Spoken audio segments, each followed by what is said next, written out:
Catherine, tu vas nous raconter une histoire, puis on dirait que se faire arrêter, là, pour certains, là, c'est comme pas un si gros événement que ça. Puis on prend pas ça nécessairement au sérieux. Là. Ben, en fait, c'est se faire arrêter par la police. Oui, c'est ça. Ouais. Ben, c'est un peu une genre de mise au point là, qu'on va faire parce que la semaine dernière, le 21 mai plus précisément, on a reçu un communiqué de la Sûreté du Québec qui parlait de nouvelles arrestations.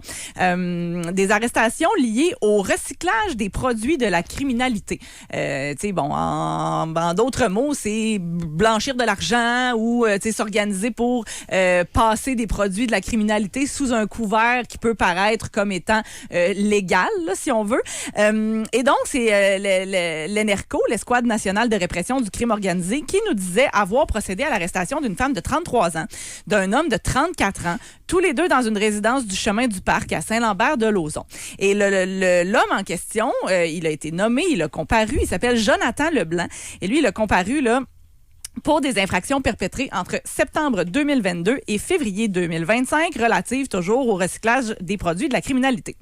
Pourquoi on en avait parlé? Bien parce qu'on fait le suivi généralement de ces vagues d'arrestations-là, mais aussi parce que Jonathan Leblanc en question est une personne assez populaire sur les réseaux sociaux. Lui, il est propriétaire, entre autres, des garages exclusifs automotives. Ah oui, l'esthétique automobile. Esthétique automobile. Et donc, ses vidéos sur le web sont très, très populaires parce qu'il y a beaucoup, beaucoup de véhicules impressionnants. Puis c'est vraiment là, de l'esthétisme automobile à son paroxysme. Là. Les tripeux de Fast and Furious, dans le temps, là, ils capotent là, parce que c'est des véhicules avec des looks absolument flamboyants, des véhicules extrêmement dispendieux aussi que lui va modifier. Et il est très populaire sur les réseaux sociaux. Puis là, ben, la journée de son arrestation, évidemment, ça s'est retrouvé dans les différents médias. Et Jonathan Leblanc, sur ses réseaux sociaux, le soir même, a publié une vidéo. Une vidéo dans laquelle on le voyait se bercer dans sa chaise berçante avec son enfant sur une espèce de musique. Là, puis il s'était marqué en dessous « On va se tenir tranquille pour ce soir ». Mais là, l'affaire, c'est que les commentaires se sont emballés sur les différentes plateformes, là, que ce soit Facebook, TikTok, etc., parce qu'il est vraiment partout, ce gars-là, sur toutes les plateformes. Et les gens disaient... Ah, regarde donc encore du blabla parce que tu travailles fort. Il y a du monde jaloux qui veulent inventer des histoires comme quoi tu as été arrêté. Les journalistes sont tombés dans le panneau, etc., etc. Donc, il y a une grosse base, lui, de fans, de gens qui aiment ce qu'il fait, qui le défendaient, mais non seulement le défendaient. Vous comprendrez, il a juste été arrêté, Jonathan Leblanc. Là. Jusqu'à preuve du contraire, il est encore non coupable. Je veux dire, c'est comme ça au Québec. Là. Sauf que il y a beaucoup de monde qui pensait à une espèce de complot, comme si c'était pas vrai qu'il avait été arrêté. Pauvre victime. Parce qu'il était chez lui le soir même, tu comprends? Okay, et qu'il publiait oui. des vidéos et tout ça. Alors que, vous le savez peut-être, mais peut-être pas aussi. Puis c'est pour ça qu'on trouvait ça intéressant de préciser que dans le système de justice actuel, là, pour être gardé détenu pendant les procédures, là, faut que tu sois accusé de choses très graves. Ben, partez du principe que même un meurtrier, en principe, a le droit à une remise en liberté, puis certains l'obtiennent, des présumés meurtriers. Exact. Donc, tu sais, il faut que tu sois accusé de choses très graves ou encore que tu aies un passé où on a démontré qu'on pouvait pas te faire confiance. Mettons que c'est sûr que tu vas briser tes conditions et tout ça. Mais bref, tout ça pour dire que la Sûreté du Québec a bel et bien accusé Jonathan, pas la Sûreté, là, le DPCP, mais la Sûreté a arrêté Jonathan Leblanc. Il est bel et bien accusé. Il a bel et bien comparu le jour de son arrestation, tel que prévu, et il sera de retour en cours le 16 juin prochain pour la prochaine étape dans son dossier. Mais je trouvais ça particulier de voir à quel point il y a vraiment une perte de confiance là, envers les médias traditionnels, envers le système en général chez les gens. Là. Puis je trouvais ça fou de voir qu'il y a vraiment des gens qui pensaient que c'était possible, que ça a été inventé et tout ça, alors qu'on a le communiqué de la police sous les yeux. C'est ça, t'as raison, mais l'autre question, je me pose, ferais-tu du Facebook si tu te faisais arrêter la journée même, mettons? Là? Ben là, c'est ça. Commencer à les spavaner sur Facebook. Puis, ouais. Mais ça, c'est un autre aspect, là. Tu sais, à l'intérieur de puis là, moi, je le connais pas, là, Jonathan Leblanc, OK? Ouais. Mais à l'intérieur de lui, comment il se sent versus le personnage qui veut garder vivant sur les réseaux sociaux, c'est peut-être deux mondes aussi, là, tu sais, dans le sens que peut-être bien qu'en dedans, excusez-moi l'expression, mais peut-être bien qu'à l'intérieur de toi, tu chies dans tes culottes, mais parce que ton personnage sur le web se doit d'être alimenté, puis c'est une bonne source de revenus, puis c'est un peu comme un travail, là, ça fait partie de son travail. Mais là, clairement, je vois sur sa page Facebook, c'est un jeune père de famille. Je suis pas sûr que ça le fait triper l'idée de peut-être faire la prison. En même temps, peut-être qu'il est convaincu de son innocence. Mais c'est sûr que sur la vidéo où il n'y a pas de parole, là, c'est juste... il fait des simagrées, si on veut, puis c'est des simagrées qui s'apparentent à quelqu'un qui n'est pas trop impressionné de s'être fait... ouais, c'est ça, c'est un peu ça mon point. Interpellé. Parlant de simagrées sur Facebook, là, comment qu'on fait pour être payé sur Facebook? Vois-tu, est-ce qu'ils là? te l'ont offert? T'as-tu reçu le courriel? Ben, vois-tu, là, je viens de recevoir une notification. Félicitations, vous avez gagné un badge de créateur tendance. Ça, c'est à cause de mes vidéos anti-canadiens, OK? Mais là...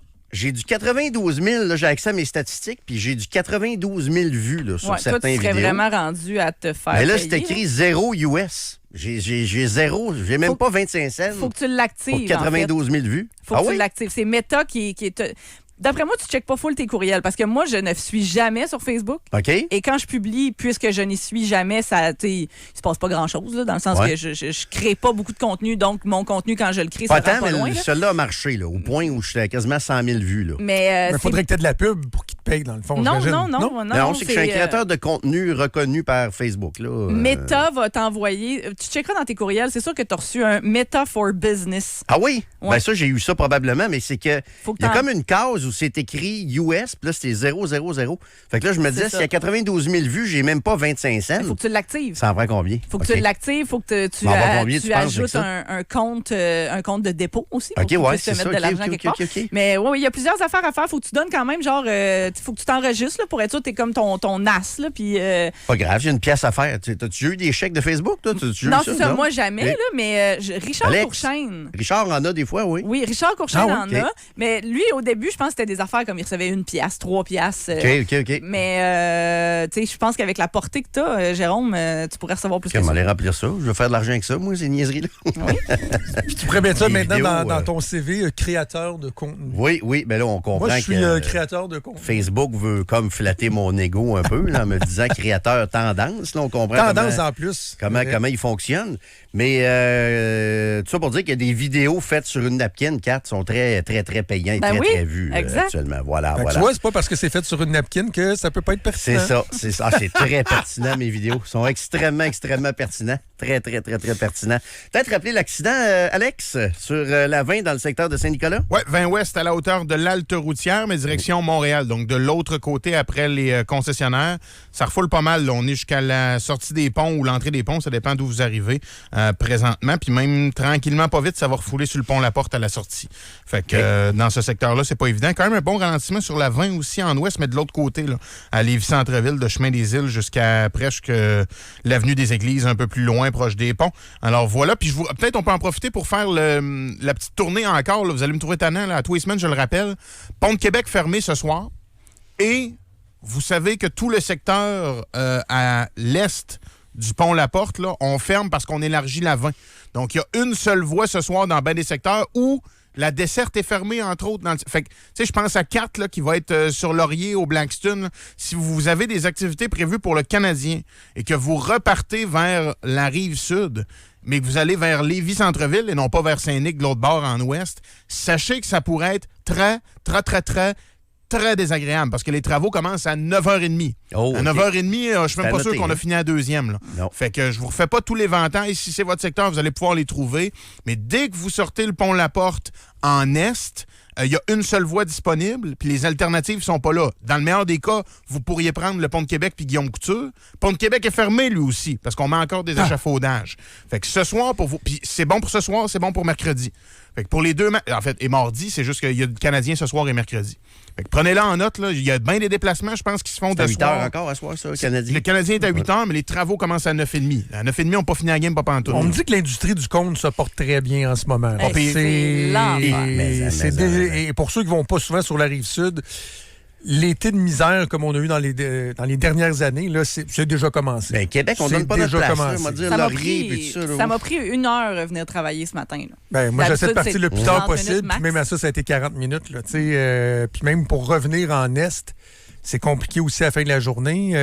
Tu as raison, il y a des travaux un peu partout. Mais Laurier, on dirait que c'est beaucoup moins pire que ce que je pensais parce qu'il n'y a plus personne qui le monde le fuit. Tout le monde fuit Laurier. Fait que finalement, en bout de ligne, Laurier est peut-être moins pire que ce qu'on pouvait craindre à l'origine avec les méga travaux qu'on va vivre d'ici donc à 2033.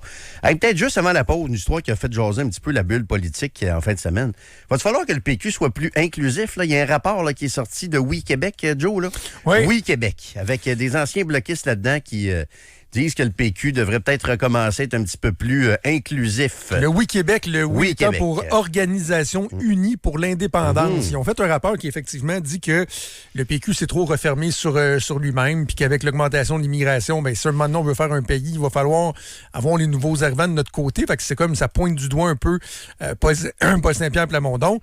Et là, du côté du Parti québécois, ils n'ont pas réagi officiellement, mais moi, ce qu'on me dit, c'est que il paraît que l'organisation comment je dis ça, l'Organisation Unie pour l'indépendance, que ça serait un NIC à solidaire.